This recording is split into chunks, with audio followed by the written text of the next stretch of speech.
विलबार्गर्स brushing protocol पे हमने बात किया था, इसी में जॉइंट कंप्रेशन भी आता है और हमने बताया कि सेंसरी इंटीग्रेशन थेरेपी का ये दोनों सबसे इम्पॉर्टेंट हिस्सा है, सबसे इम्पॉर्टेंट पार्ट है।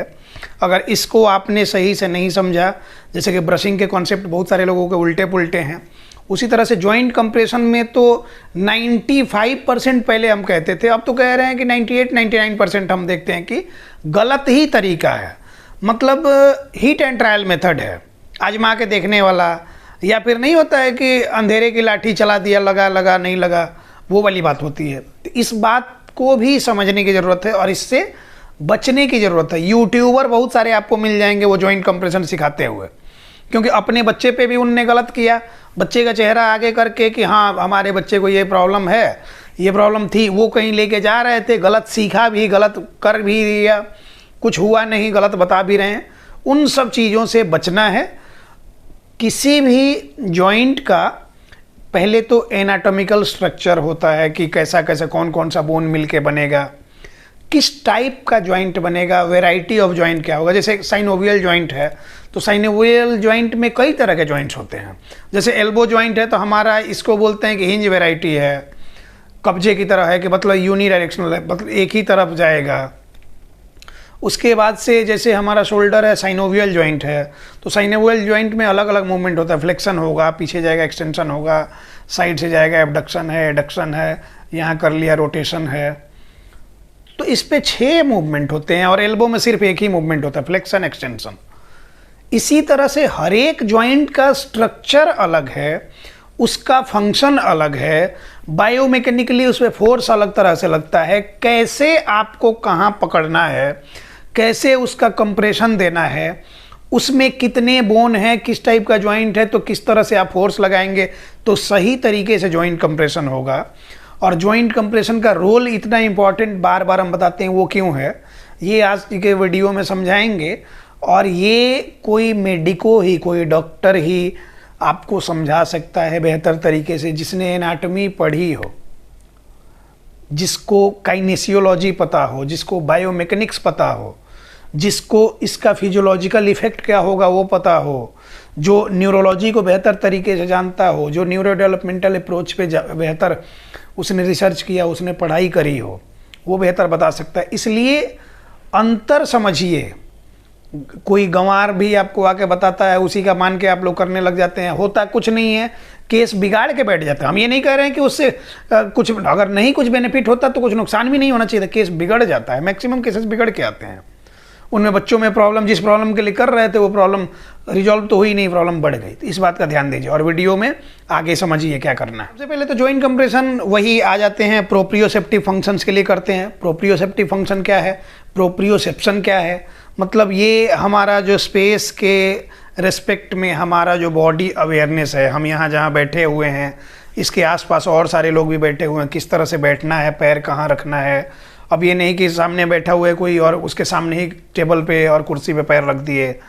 तो ये सब चीज़ें जो अवेयरनेस हमारी होती हैं कि हमको कैसे बैठना, हमको बिना पैर को देखे हुए भी कहाँ रखना है पता है, कैसे एडजस्ट करना है पता है, ये प्रॉपर बॉडी अवेयरनेस। हम कहेंगे कि आप राइट हैंड ऊपर कीजिए तो आप राइट हैंड ऊपर करेंगे, आंख बंद भी रहेगा आपका, सिर्फ डायरेक्शन के लिए आप सुन लेंगे कि क्या कहा जा रहा है तो कमांड आप फॉलो कर रहे हैं कि राइट हैंड ऊपर कर रहे हैं।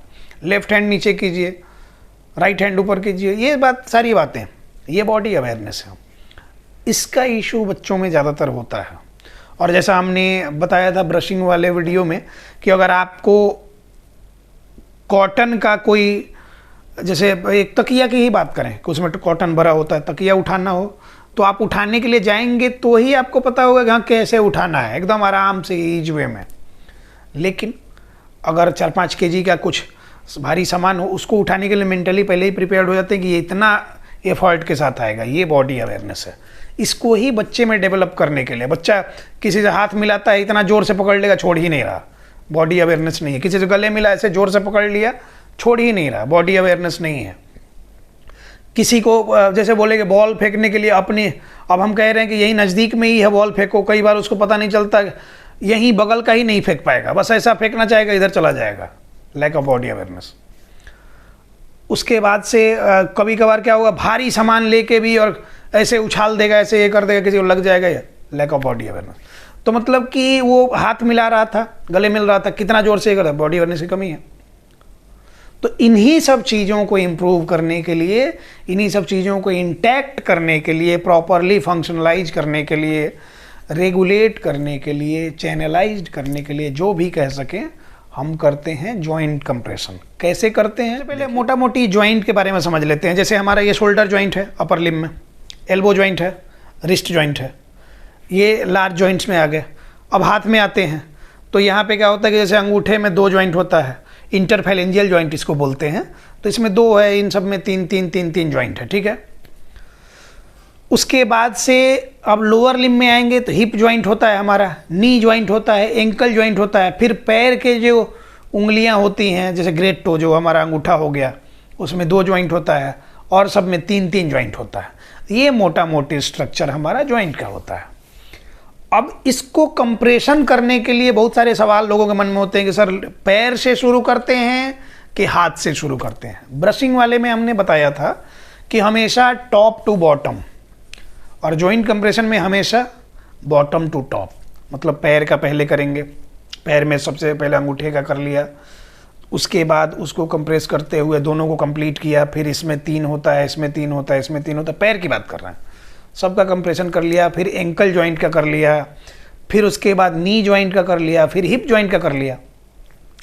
अपर लिम्ब में आएंगे तो फिर वही अंगूठा है, इसमें जो ये थंब का है, इसको शुरू करेंगे, दूर वाले से पहले शुरू करते हैं, ऐसे रहता है तो दूर वाला ये है, DIP का करेंगे, PIP का करेंगे, DIP MIP PIP, ऐसा करते जाएंगे, फिर रिस्ट का, फिर एल्बो का, फिर शोल्डर का।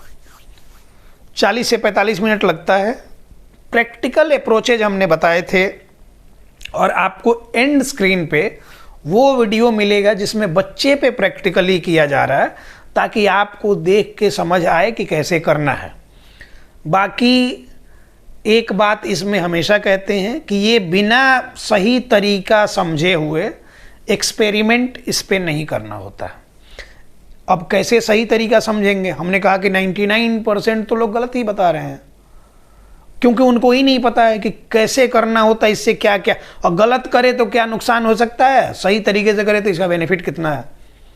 तो उसके लिए हमारे यहाँ, हमारे फिजिकल सेंटर पे पटना में प्रैक्टिकल 1 सप्ताह का सेशन चलता है। प्रैक्टिकली जब आप यहाँ आते हैं, 1 सप्ताह बच्चा अंडर ऑब्जर्वेशन रहता है, उसको प्रॉपर एग्जामिन किया जाता है, पेरेंट्स को प्रैक्टिकल ट्रेनिंग दी जाती है, उनके हाथ पकड़ के बताया जाता है कि कैसा करना है। तो जब आप वो प्रैक्टिकली ट्रेन हो जाते हैं, सिर्फ 1 सप्ताह में बहुत सारी चीज़ें ऐसी सिखा दी जाती हैं जो सालों साल आप कहीं भागते रहेंगे फिर भी नहीं सीख पाएंगे। तो उस चीज़ को अच्छे से समझना होगा। तो आप नंबर दिया रहता है, उस पर अपॉइंटमेंट लेके पटना आ सकते हैं। जब तक नहीं आते हैं तब तक ऑनलाइन में अपने बच्चे का कंसल्टेशन असेसमेंट करा के थेरेपी जैसे कंटिन्यू होती है। 100+ लोगों का सेशन चल रहा है डेली बेसिस पे, उसमें आपकी थेरेपी भी कंटिन्यू हो जाती है। पहले महीने से लगे कि जेन्युइनली जब आप सही डायरेक्शन में आप जा रहे हैं, आपको दिखने लग जाए, तब उसके बाद आप हमारे पास आ सकते हैं 1 सप्ताह का समय निकाल कर। सिर्फ 1 सप्ताह का समय निकालेंगे, आपके लिए आगे बेहतर होगा वो। तो उसमें ये सारी चीज़ें कवर की जाती हैं इंपॉर्टेंट, क्योंकि हम कितना भी कोशिश कर लें यहाँ से आपके हाथ पकड़ के तो बता नहीं सकते। तो इसलिए आपको एंड फील नहीं समझ में आएगा, कितने पे प्रेशर देना है, कैसा करना है। ब्रशिंग में तो फिर भी था कि सिंपल अप्रोच था, लेकिन इसमें टेक्निकल अप्रोचेज है, इसलिए नहीं बताया जाता है। नहीं तो हम क्या होते हैं कि पढ़े लिखे नहीं होते, नो स्टडी नो कन्फ्यूजन वाला हाल होता, गंवार होते तो बता देते कि लेके ऐसे जॉइंट कंप्रेशन करते रहिए। तो इन बातों को समझिए और गंवारों से बचिए, हम तो यही कहेंगे, फ्रॉड लोगों से बचिए, मोटिवेशनल स्पीकर सबसे बचिए। और बच्चे के लिए बेहतर चाहते हैं ये, तो प्रॉपर गाइडेंस में जहाँ भी है देश दुनिया जहाँ भी है, आप प्रॉपर गाइडेंस में थेरेपी कराइए। और बिना मतलब का एक्सपेरिमेंट मत कीजिए खुद से, कहीं ना कहीं किसी डॉक्टर के, थेरेपिस्ट के प्रॉपर गाइडेंस में थेरेपी कीजिएगा, बच्चे में इंप्रूवमेंट होगी।